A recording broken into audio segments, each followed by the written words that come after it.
Deuxième jour de visite pour tester notre pied marin, l'île de Gorée, une île située au large de Dakar. Sur le bateau qui nous emmène, les rabatteurs commencent leur travail en nous vantant les produits qu'ils vendent sur l'île. Chacun a sa méthode et utilise tous les moyens dont il dispose pour séduire le client et l'inciter à venir acheter. À l'arrivée, tout le monde se dirige vers le chemin qui mène au sommet de cette île escarpée après avoir pris un petit rafraîchissement.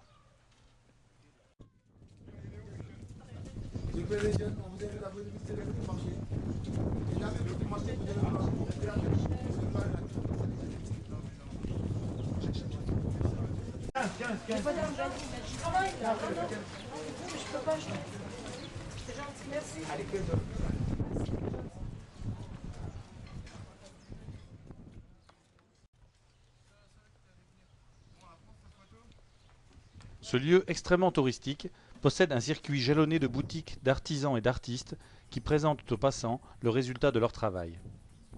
Comme toujours, les prix se négocient et la négociation est parfois longue et difficile.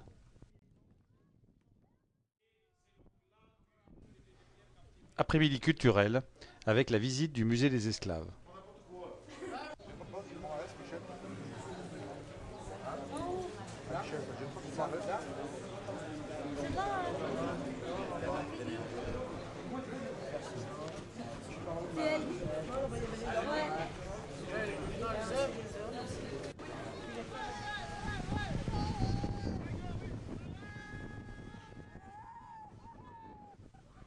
Pour les plus courageux, fin d'après-midi à la plage avec baignade.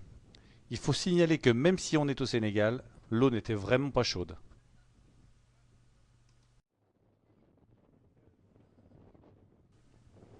Pour notre second week-end, une journée de repos était la bienvenue après cette semaine de travail. L'île de Ngor paraissait l'endroit idéal pour passer un après-midi de rêve à l'ombre des cocotiers.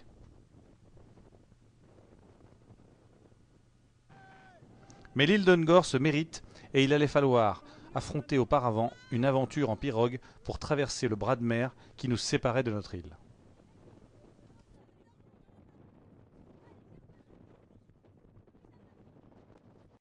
Le samedi, on est parti sur l'île Ngor. On a pris des petites barques et on allait jusqu'à l'île. Après, on s'est promené, on a fait tout le tour de l'île.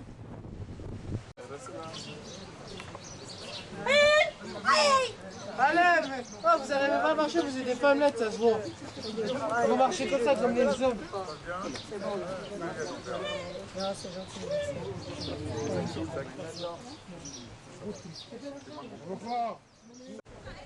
Après, on est parti au restaurant. C'était pas bon. Et après, on est parti se promener pour faire le tour de l'île. Et on est parti se baigner. Et j'ai rencontré un petit garçon. Je me suis amusée avec lui.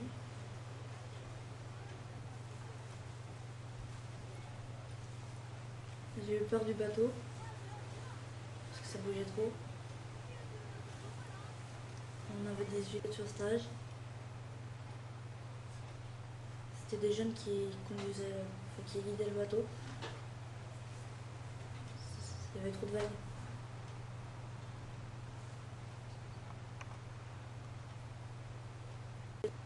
Tout le monde se baignait, l'eau était bonne, il faisait beau. Moi c'est bien, on s'est baigné habillé.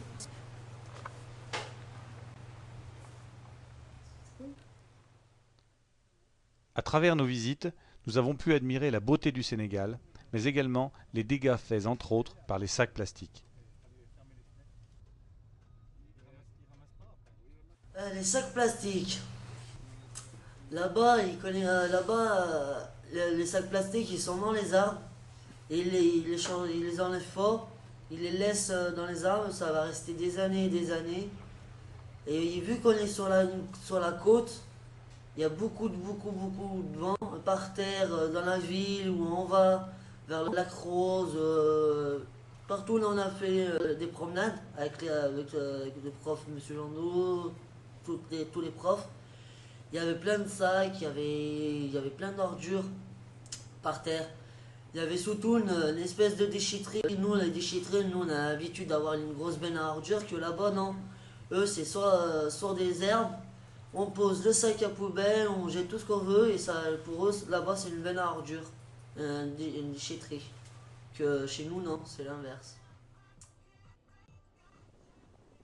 Dernière visite du week-end, l'île de Fadious, située juste à côté de la ville de Joal, à 2 heures environ au sud de Dakar. Cette porte du Saloum a vu grandir le premier futur président de la République du Sénégal, Léopold Senghor, très populaire chez les Sénégalais. Cette île est dotée d'un véritable syndicat d'initiative avec des guides formés et très compétents.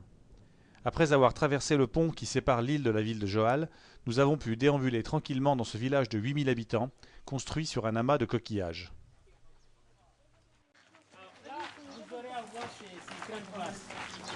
Tout à l'heure, j'ai parlé un peu de l'agriculture de l'île. Et chez nous, Sérère, on a ce qu'on appelle les arbres à palabre. Dans les villages de la Brousse, vous avez entendu parler de ces grands arbres où vont se reposer les hommes, vont prendre les décisions pour ce qui concerne la vie de l'île, ce qu'on appelle les arbres à palabre. Dans l'île, nos papas n'ont pas la chance d'avoir ces grands caïcédras, ces grands fromagers pour faire des arbres à palabre. C'est que dans chaque quartier, il y a une telle case appelée case à palabre.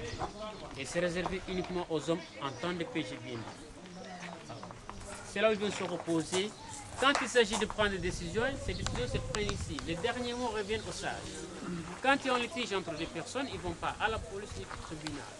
Ils viennent ici, ils s'expliquent et c'est les sages qui vont trancher. Pourquoi les sages? Parce qu'ils ont vécu différents problèmes qui ont été réglés à la main. Ils ont de l'expérience et qu'il faut vraiment les laisser mettre en pratique cette expérience. Donc c'est pourquoi chez nous en Afrique, on dit qu'un vieillard qui meurt, c'est une bibliothèque qui vit. Ils sont pleins de sagesse. Donc contrairement à chez vous, à un certain âge, on les met dans des maisons de retraite, dans des centres d'accueil. Ils restent toujours dans nos familles et ils sont toujours éduqués en nous. Donc tout au long de la visite, vous allez voir des cases comme ça. Et nous, c'est les cases à palabre. Donc, en temps de paix, comme j'ai dit, ils sont là. Les femmes sont occupées par les activités ménagères. Et quand il y a à prendre des décisions, les femmes sont conduites. Comme toujours, la visite est ponctuée par les paroles des commerçants qui vendent leurs produits au bord du chemin. Oh, mais c'est 2 euros ça. Combien? 2 euros. Regardez, c'est marqué. Il a dit que c'était 1 euro. 1 euro. 1 euro celui-là. 1 euro. Voilà. 1 euro. Notre balade continue ensuite avec la visite d'une église, bâtiment très rare au Sénégal, majoritairement de confession musulmane. L'île est à l'inverse à 90% catholique, ce qui explique la présence de ce lieu de culte. Mais il est le patron des missionnaires, alors que c'est des missionnaires qui ont évangélisé les gens. C'est pourquoi il a été donné comme saint patron de l'île. Et ce bâtiment, qui date de 1981, il a été réfectionné suite au passage de l'ouragan Cindy, qui avait cassé une ancienne toile qui était en tout ciment, la charpente en bois. Donc c'est un ouragan qui était passé la nuit du 17 au 18 août 1980. Nous continuons la visite en nous dirigeant vers une seconde île de coquillages où se trouve le cimetière qui, chose unique au Sénégal, est mixte. On y trouve des tombes chrétiennes, mais également des tombes musulmanes. Ce cimetière nous amène ensuite à notre port d'embarquement de fortune où nous allons essayer de rejoindre Joal à l'aide d'une pirogue plus ou moins stable.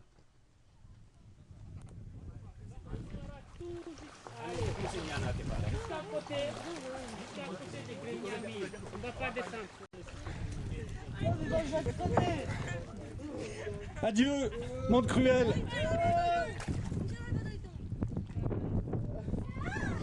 Non, faut pas suivre le mouvement, vous restez tranquille. C'est le départ et après ça va se stabiliser. Ce n'est que le départ, après ça va se stabiliser. Ainsi, elle peut se mettre là, et comme ça, elle sera seule sur le banc. Ouais, on va bouger. Non. De retour sur la terre ferme, direction la ville de Sali, le lieu prisé des tours opérateurs européens, après un repas au restaurant où nous avons pu déguster les huîtres locales.